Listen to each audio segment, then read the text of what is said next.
ఎన్నో పురాతన కట్టడాలు మరెన్నో చారిత్రక ఆధారాలకు నిలయం మన భారతదేశం. దేశవ్యాప్తంగా వివిధ ఆచార వ్యవహారాలు, సంస్కృతి, సాంప్రదాయాలను ప్రతిబింబించే కట్టడాలని మనం చూస్తూనే ఉంటాం. ఈ నేపథ్యంలో తెలంగాణ రాష్ట్రంలో కూడా ఎన్నో పురాతన ఆలయాలు, చారిత్రక కట్టడాలు కూడా ఉన్నాయి. సో చారిత్రక కట్టడాలు అయితే దక్షిణ భారతదేశంలో అతిపెద్ద బౌద్ధ స్తూపం మాత్రం ఖమ్మం జిల్లాలోని నేలకొండపల్లిలో ఉంది. అయితే పూర్వం దేశవ్యాప్తంగా ఇక్కడి నుంచే బుద్ధ విగ్రహాల సరఫరా జరిగేదని చెప్పేసి కూడా చెప్తుంటారు. బౌద్ధ విగ్రహాల తయారీ కేంద్రంగా కూడా ఇక్కడే ఉండేది. సో పూర్తిగా నేలకొండపల్లి బౌద్ధ స్తూపంపై, అంటే ఈ నేపథ్యంలో నేలకొండపల్లి బౌద్ధ స్తూపంపై మెగానన్ టీవీ అందిస్తున్న స్పెషల్ రిపోర్ట్. నేలకొండపల్లిలో దాదాపు 2వ శతాబ్దంలో కట్టిన కట్టడాలు నేటికి మన కళ్ళ ముందు చెక్కు చెదరకుండా ఉన్నాయి. సో మెగా9 స్క్రీన్ మీద విజువల్స్ చూసుకోవచ్చు. 2వ శతాబ్దంలో కట్టిన కట్టడాలు నేటికి కూడా మన కళ్ళకు చెక్కు చెదరకుండా ఉన్నాయి. నేలకొండపల్లి సమీపంలో ఉన్న బౌద్ధ స్తూపాలను 1970లో పురావస్తు శాఖ అధికారులు పరిశోధన సాగించారు. పశ్చిమ చాళుక్యులు, తూర్పు చాళుక్యుల కాలంలో బౌద్ధ మతానికి చెందిన వారు ఇక్కడ ధ్యానం చేసేందుకు వీలుగా స్తూపాన్ని నిర్మించినట్లు ఆనవాళ్లు చెబుతున్నాయి. దక్షిణ భారతదేశంలోనే అతిపెద్ద బౌద్ధ స్తూపంగా గుర్తించారు. దీంతోపాటు ఇక్కడ తవ్వకాల్లో 3వ శతాబ్దం నాటి నాణ్యాలు, అప్పటి నిర్మాణ శైలిని కూడా ఆర్కియాలజీ డిపార్ట్మెంట్ గుర్తించింది. బౌద్ధ భిక్షులు ఇక్కడ ఆరాధన చేసుకునేందుకు వీలుగా పక్కనే చెరువును తవ్వించినట్లు ఆనవాళ్లు కూడా ఉన్నాయి. వాస్తవానికి ఖమ్మం జిల్లా కేంద్రానికి 20 కిలోమీటర్ల దూరంలో నేలకొండపల్లి సమీపంలో ఈ బౌద్ధ స్తూపం ఉంది. గతంలో దీన్ని విరాట్ రాజు గద్దె లేదా ఎర్రదిబ్బ అని స్థానికులు పిలిచేవాళ్ళు. స్థానిక గ్రామస్తులు ఎర్రమట్టి అవసరమైనప్పుడల్లా ఈ స్తూపం నుంచే తవ్వుకుని వెళ్ళేవారని చెప్పేసి కూడా గ్రామస్తులు చెప్తున్న పరిస్థితి ఇక్కడ కనబడుతోంది. ఈ నేపథ్యంలో 1974లో పురావస్తు శాఖ అధికారులు మొదటిసారిగా ఇక్కడ తవ్వకాలు జరిపారు. తిరిగి 1984లో తవ్వకాలు జరపగా అది ఎర్రదిబ్బ కాదు, పెద్ద బౌద్ధ స్తూపం అని తేలింది. నేలకొండపల్లి భారతీయ చరిత్రలో ఒక ప్రధాన పట్టణంగా ప్రస్తావించబడింది. ఇండికా గ్రంథంలోనే నేలకొండపల్లి పట్టణ విశిష్టతను వివరిస్తూ పలు వ్యాసాలు కూడా ఉన్నట్లు చారిత్రక నిపుణులు చెబుతున్నారు. నేలకొండపల్లి అంటే నెల్సెండా అనే పట్టణం ఇండికా గ్రంథంలో నేలకొండపల్లి ప్రస్తావన ఉంటుంది. ఈ ఇండికా గ్రంథాన్ని 2వ శతాబ్దంలోనే చరిత్రకారుడు టోలమీ రచించాడు. ఈ గ్రామంలో ఉన్న బౌద్ధ స్తూపం 212 అడుగుల ఎత్తు, 54 అడుగుల వ్యాసంతో దక్కన్ ప్రాంతంలోనే అతిపెద్ద స్తూపంలో ఒకటిగా నిలుస్తుంది. అంతేకాకుండా ఈ నేలకొండపల్లి గ్రామానికి చుట్టుపక్కల 8 కిలోమీటర్ల దూరంలో అనేక చిన్న చిన్న స్తూపాలు ఉండడం మరో విశేషం. దక్షిణ భారతదేశంలోనే అతిపెద్దదైన ఈ స్తూపాన్ని చూసేందుకు దేశ విదేశాల నుంచి ఎంతోమంది పర్యాటకులు నేలకొండపల్లి వస్తుంటారు. ప్రతిరోజు వందల సంఖ్యలో టూరిస్టు బౌద్ధ స్తూపాన్ని సందర్శిస్తుంటారు. ఇంతటి ప్రాచుర్యం పొందిన నేలకొండపల్లి బౌద్ధ స్తూపం అతిపెద్ద చారిత్రాత్మక కట్టడంగా చెప్పుకోవచ్చు. సో పూర్తిగా ఈ అతిపెద్ద బౌద్ధ స్తూపం చారిత్రాత్మక కట్టడాన్ని మెగా9 టీవీ స్క్రీన్ మీద క్లియర్గా విజువల్స్ చూసుకోవచ్చు. అంతటి చారిత్రాత్మక ప్రదేశం నేడు ఎందుకు పనికి రాకుండా పోతుందనే వదంతులు కూడా వ్యాపిస్తున్న నేపథ్యంలో తెలంగాణ ప్రభుత్వం, కాంగ్రెస్ ప్రభుత్వం దీని మీద ప్రత్యేక దృష్టి సారించింది. నేలకొండపల్లిలో ఉన్న అతిపెద్ద, అంటే దక్షిణ భారతదేశంలో ఉన్న 2వ అతిపెద్ద బౌద్ధ స్తూపం ఇది. మొదటి అతిపెద్ద బౌద్ధ స్తూపం అక్కడ ఆంధ్రప్రదేశ్ రాష్ట్రంలో అమరావతి నగరంలో మొట్టమొదటి బౌద్ధ స్తూపం ఉంది. దక్షిణ భారతదేశంలో అతిపెద్ద 2వ బౌద్ధ స్తూపం అంటే ఖమ్మం జిల్లా కేంద్రం నేలకొండపల్లి మండలం గ్రామంలో ఈ 2వ అతిపెద్ద బౌద్ధ స్తూపం ఉంది. సో ఈ బౌద్ధ స్తూపంలో పూర్తిగా గతంలో ఎర్రదిబ్బ అని పిలిచేవాళ్ళు, ఇప్పుడు విరాట్ రాజ్ స్తూపం అని కూడా పిలిచేవాళ్ళు. కానీ ఆర్కియాలజీ డిపార్ట్మెంట్ పరిశోధన సాగించిన తర్వాత ఇది ఎర్రదిబ్బ కాదు, ఇది పూర్తిగా బౌద్ధ స్తూపం, బౌద్ధులు ఇక్కడ ధ్యానం చేసుకోవడానికి వీలుగా ఈ స్తూపాన్ని నిర్మించుకున్నారని చెప్పేసి కూడా చారిత్రాత్మక కట్టడాలు కూడా దీనికి నిలువెత్తు సాక్ష్యంగా నిలుస్తున్నాయి. సో దక్షిణ భారతదేశంలో అతిపెద్ద బౌద్ధ స్తూపం ఇదే అని చెప్పేసి ఆల్రెడీ చెప్పుకున్నాం. సో దీనికి సంబంధించి చారిత్రాత్మక నిర్మాణంలో ఇంకా అసలు ఏమేమి ఉన్నాయో ప్రస్తుతం మన దగ్గర ఆర్కియాలజీ డిపార్ట్మెంట్తో సంబంధం ఉన్న ఒక హిస్టారికల్ ప్లేసెస్ని కూడా వ్యక్తి సెర్చ్ చేస్తున్నారు. కట్టా శ్రీనివాస గారు మనకు అందుబాటులో ఉన్నారు. ఒకసారిగా మనం కట్టా శ్రీనివాస్తో మాట్లాడి మరిన్ని విషయాలు తెలుసుకుందాం. సార్ చెప్పండి, దక్షిణ భారతదేశంలో అతిపెద్ద బౌద్ధ స్తూపం ఇక్కడ ఉంది. సో ఇదొక చారిత్రాత్మక కట్టడం అని చెప్పేసి కూడా టోలమీ తన ఇండికా అనే గ్రంథంలో కూడా రాసుకున్నటువంటి పరిస్థితి. సో ఇక్కడ ఈ బౌద్ధ స్తూపంలో ఇంకా ఈ ఒక్క బౌద్ధ స్తూపమేనా, ఇంకా ఇందులో ఏమన్నా చారిత్రాత్మక కట్టడాలు ఇంకా ఏమన్నా ఇందులో నిక్షిప్తమేమన్నా ఒకసారి వివరించండి సార్. తప్పకుండా అండి. ఈ బౌద్ధ స్తూపాలకు సంబంధించి లేదా దీన్ని మొదట్లో ఏమనే వాళ్ళు చైత్యం అని పిలిచేవాళ్ళు. ఈ చైత్యం అనే దాన్ని ఎట్లా నిర్మించేవాళ్ళు అంటే బుద్ధిస్ట్ పీరియడ్ ఆ తర్వాత కాలంలో వచ్చినప్పుడు మొత్తం 3 రకాలుగా నిర్మించుకుంటూ వచ్చేవాళ్ళు. దాన్ని ఏమంటారు అని అంటే ధాతు గర్భస్తూపాలు అని ఒకటో రకం. ధాతు గర్భస్తూపం అంటే బుద్ధుడికి సంబంధించిన వాళ్ళే కానీ చిన్న భాగమైన శారీరక భాగం ఉంటే వాళ్ళ మరణానంతరం దాని మధ్య భాగంలో పెట్టి దాని చుట్టూ కట్టుకుంటూ వచ్చే నిర్మాణం ధాతు గర్భస్తూపం. తర్వాత పారిభోజిక స్తూపం అని రెండో రకం ఉంది. పారిభోజిక స్తూపం అంటే వాళ్ళు బుద్ధుడు కానీ వాళ్ళ తాలూకు మిగతా వాళ్ళు కానీ వాడినటువంటి ఏ ఒక్క వస్తువు అన్నా ఉంటే ఆ వస్తువుని మధ్యలో పెట్టేసి దాని చుట్టూ కట్టేది. తర్వాత మూడో రకం వస్తే ఉద్దేశక స్తూపాలు అంటారు. అంటే ఇది స్తూపం నిర్మాణంలో ఉంటుంది, పూజ కోసం నిర్మిస్తారు. ఇటువంటి ధాతువు కానీ పారిభోజిక వస్తువు కానీ ఉండదు అని అర్థం.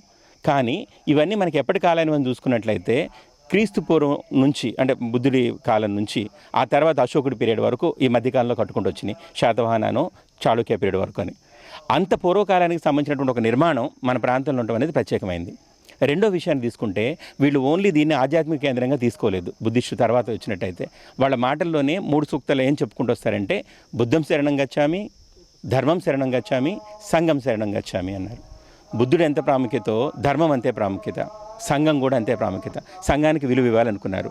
దానికి ఆధారంగా మనం చూస్తే ఏమవుతుందంటే మీరు ఇందాక చెప్పినట్టు టోలమీ రాసినటువంటి పుస్తకంలో కూడా ఈ నెల్కిండా అనే పేర్కొంటూ నేలకొండపల్లి ఉంది. అంటే ఆయనకి ఒక మహానగరం కనిపించింది ఇక్కడ, నెల్కిండా KINDతో. దాంతోపాటు ఇక్కడ వచ్చినట్టయితే ఏమైందంటే కొంత భాగం తవ్వి చూస్తే రోమన్ కాయిన్స్ వరకు దొరికాయి మనకి, వివిధ దేశాలవి. ఎందుకు దొరికాయి అని చూసినట్లయితే వాణిజ్యం జరిగింది మనకి ప్రాంతంలో. వాణిజ్యానికి ఏం జరిగి ఉండొచ్చు, ఏమేమి వెళ్ళుండొచ్చు మనకు బహుశా ఇప్పుడు ఆధారాలు లేకపోయినప్పటికీ ఇక్కడ ఉన్నటువంటి నల్లశానప రాళ్ళు అంటాము, బ్లాక్ గ్రానైట్స్, అత్యంత వాల్యుబుల్ రాళ్ళు ఉన్నాయి, అవి కావచ్చు. తర్వాత ఉక్కు పరిశ్రమ వచ్చింది. ఒకప్పుడు డమస్కస్ కత్తులో ఎగువ తెచ్చుకునేవాళ్ళు. అలాంటి చక్కటి ఉక్కు కత్తులు ఇక్కడ తయారవడానికి అవకాశం ఉంది. ఉక్కు కవచాలు కూడా తయారు చేసుకుంటూ ఉండేవాళ్ళట. ఇటువంటి వాణిజ్యం నడవడానికి విదేశాలతో సంబంధాలు ఉండడానికి సరిపోయినంత ఉండి వాళ్ళ వాణిజ్యాన్ని తీసుకునే కేంద్రంగా ఇది ఉంది అంటే ప్రత్యేకమైంది. దాంతోపాటు ఉత్తర భారతదేశం నుంచి దాని కటకం వరకు వెళ్ళడానికి వస్తున్న 2 దారుల్లో ఇదొక రెండవ దారి. ఆ దారిలో ఇది మనకి పణిగిరి అంటే పణిజులు ఉన్నటువంటి గిరి అని పిలిచినట్టుగానే ఇక్కడ కూడా ఒక ప్రత్యేకమైనదిగా ఉంది.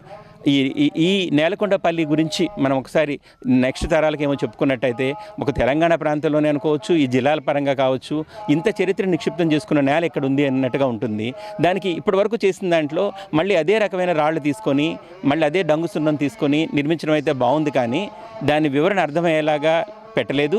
దాని చుట్టూ ఉన్న దారులు కానీ ఇప్పుడు ఉదాహరణకు దీన్ని తీసుకున్నట్టయితే తూర్పు, పడమర, ఉత్తరం, దక్షిణానికి కరెక్ట్గా 4 దిక్కుల వైపు 4 దారులాగా స్తూపానికి ఉంటుంది.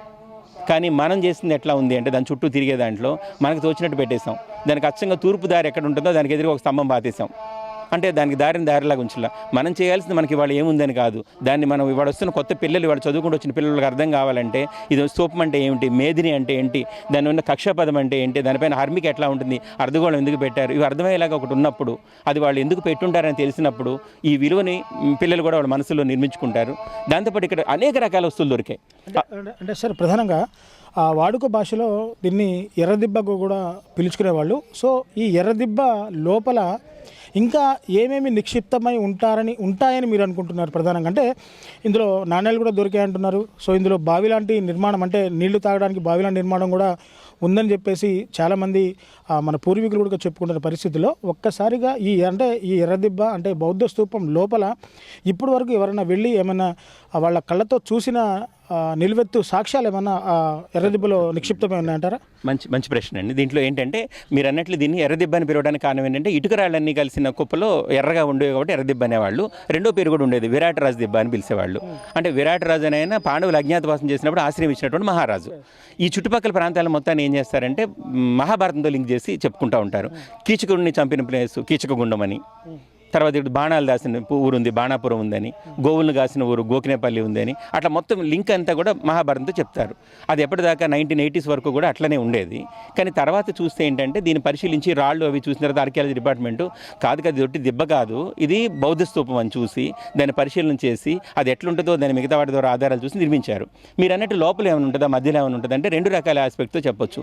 ఇది మొత్తం తవ్వేసి ఉన్నప్పుడు మొత్తం కుప్పలాగా పడిపోయినప్పుడు రాళ్ళన్నీ తవ్వుకుపోయేటప్పుడు జనాలే చూస్తున్నారు, ఖాళీ ఖాళీగా ఉండే దాంట్లోని. అంతేకాకుండా స్తూప నిర్మాణానికి సహజంగానే బౌద్ధంలో ఒక స్పెసిఫిక్ పద్ధతులు ఉన్నాయి. ఆ పద్ధతిలో చూస్తే కూడా అక్కడ ధ్యానపు గదులు లోపలే ఉండటం అని కానీ, లోపలేదో డబ్బులు దాసేవి ఉండటం కానీ లేదు. ఇందాక మనం అనుకున్నట్టు ధాతువుని గర్భంలో దాయటం కానీ, పారిభోజిక వస్తువులను దాయటం కానీ పెట్టేసి ఈ కక్షల ద్వారా ప్రదక్షిణలు తీసుకుంటూ వాళ్ళ ధ్యానాన్ని నిలకడగా ఉండేలా చేసేవాళ్ళు. మీరు అన్నట్టు వాళ్ళ ఆవాసాలు ఎక్కడ ఉండే అంటే వాడు చుట్టుపక్కల ప్రాంతాల్లో కట్టేవాళ్ళు. అంటే చైత్యం వేరు, ఆరామం వేరు. ఆరామంలో నివాసంగా ఉండేది. అట్లాగే మంచినీళ్ళకి లోపల ఇచ్చే చిన్న చిన్న గదులు సరిపోవు. ఈ మజ్జిగూడెం చెరువు లాంటివి అంత పెద్దవి తవ్వుకుంటే తప్ప లోకల్గా ఉండేవాళ్ళు విదేశీయులు వచ్చినప్పుడు వాటర్కి సరిపోతాయి. అదే మజ్జిగూడెం చెరువులోనే కదా జాలరి పడుతూ ఉన్నప్పుడు అవలోకేతేశ్వరుడి చక్కటి విగ్రహం దొరికింది. ప్రపంచంలోనే అత్యంత అరుదైనటువంటి విగ్రహం దొరికింది. సో ఇదంతా కూడా బౌద్ధానికి సంబంధించినటువంటి ప్లేసే. ఇది ఒకనొకనే అంటే దేవుడి గుడిలో ఒక గర్భగుడి ఉంటే దాని చుట్టూ ఎట్లయితే ప్రదక్షిణ చేసుకుంటారో ఒక కేంద్రంగా ఉండేది చైత్యం లేదా స్తూపం. వాళ్ళు చేసే మిగతా పనులన్నిటికీ మిగతా ప్రాంతం అంతా ఉండేది. ఈ చుట్టుపక్కల ఒక మహానగరమే ఉండేది అనేది ఇక్కడ ఉన్నటువంటి నానుడి అనమాట. కాబట్టి లోపలగా అనేది ఏం లేదండి. మేము కూడా ఇది కట్టడానికంటే ముందు వచ్చినప్పుడు కూడా ఒట్టి దిబ్బను అట్లా ఒట్టిగా పోసినట్టుగా ఉండేదన్నమాట. దాని మీద సరైన రాళ్ళు సరైనటువంటి పద్ధతి చేసుకుంటూ కట్టుకుంటూ వచ్చారు. చూశారు కదా, పూర్తిగా నేలకొండపల్లి కేంద్రంలో ఉన్నటువంటి బౌద్ధ స్తూపంలో పూర్తిగా ఇది మహాభారతంతో కూడా లింకప్ అయి ఉందని చెప్పేసి పురాణాలు చెప్తున్నాయి. అంటే పాండవులు వనవాసంలో ఉన్నప్పుడు విరాట్ రాజు కూడా ఇక్కడ పాండవులకి సాయం చేశాడు.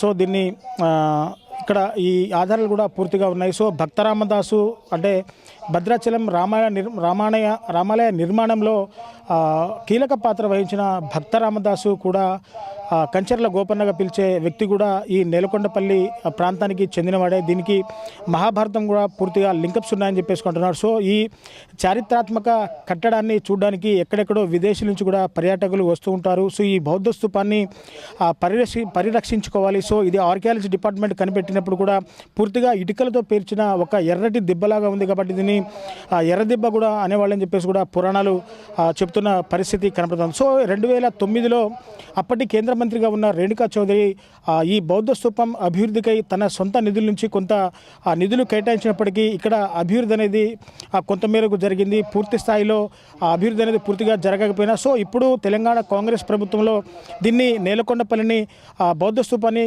అత్యంత పర్యాటకమైన ప్రదేశంగా అభివృద్ధి చేయడానికి పర్యాటక శాఖ మంత్రి జూపల్లి కృష్ణారావు కావచ్చు, ఖమ్మం డిప్యూటీ సీఎం మల్లు భట్టి విక్రమార్క, అలాగే మంత్రులు పొంగులేటి శ్రీనివాసరెడ్డి, తుమ్మల నాగేశ్వరరావు కానీ ప్రత్యేక చొరవ తీసుకొని అంటే ఖమ్మం జిల్లా మొదలుకొని ఖమ్మం జిల్లా చివరి వరకు కూడా ఎన్నో పర్యాటక ప్రదేశాలు ఖమ్మం జిల్లాలో ఉన్నాయి. దీన్ని ప్రత్యేకంగా ఈ నేలకొండపల్లిలో ఉన్న బౌద్ధ స్తూపాన్ని పర్యాటక రంగంగా తీర్చిదిద్దేందుకు తెలంగాణ ప్రభుత్వం నడుం కట్టింది. సో వేచి చూడాలి ఏ విధంగా బౌద్ధ స్తూపాన్ని పర్యాటక కేంద్రంగా డెవలప్ చేస్తారో పూర్తిగా వేచి చూడాల్సిన పరిస్థితి ఇక్కడ కనబడుతుంది. సో ఇది కెమెరా పర్సన్ హరిప్రసాద్తో reporter Devender, mega 9 TV Khammam నుంచి.